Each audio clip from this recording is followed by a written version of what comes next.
नहमदुहु व नुसल्ली व नुसल्लिमु अला रसूलिहिल करीम अम्मा बाद फ़अऊज़ु बिल्लाहि मिनश शैतानिर रजीम बिस्मिल्लाहिर रहमानिर रहीम।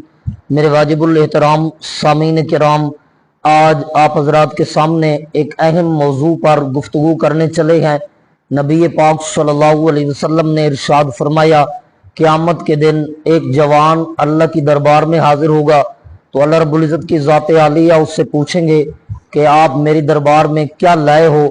जब उसका नामा अमाल खोला जाएगा तो उसके नामा अमाल के अंदर ज्यादा गुनाह होंगे और कम नेकियां होंगी।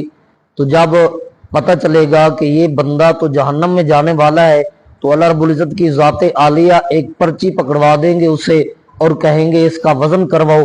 वो बंदा कहेगा, या अल्लाह मेरी गुनाह तो बहुत ज्यादा है मेरे, लेकिन ये पर्ची इसका वजन इसका मुकाबला कैसे कर सकती है मेरे नामा आमाल का, मेरे गुनाहों का। तो अल्लाह रब्बुल इज़्ज़त फरमाएंगे, मेरा बंदा आज तेरे ऊपर कोई हिसाब नहीं है, आज तेरा हिसाब आसान होगा। आपके पास एक जो पर्ची है ना, ये ऐसी पर्ची है जिसमें निजात का कलमा आपने पढ़ा था, निजात वाली चीज पढ़ी थी, इस वजह से आज आप वजन करवाए। जब वो बंदा वजन करवाएगा तो एक पलड़े में उसके गुनाह रख दिए जाएंगे, दूसरे पलड़े में उस पर्ची को रख दिया जाएगा।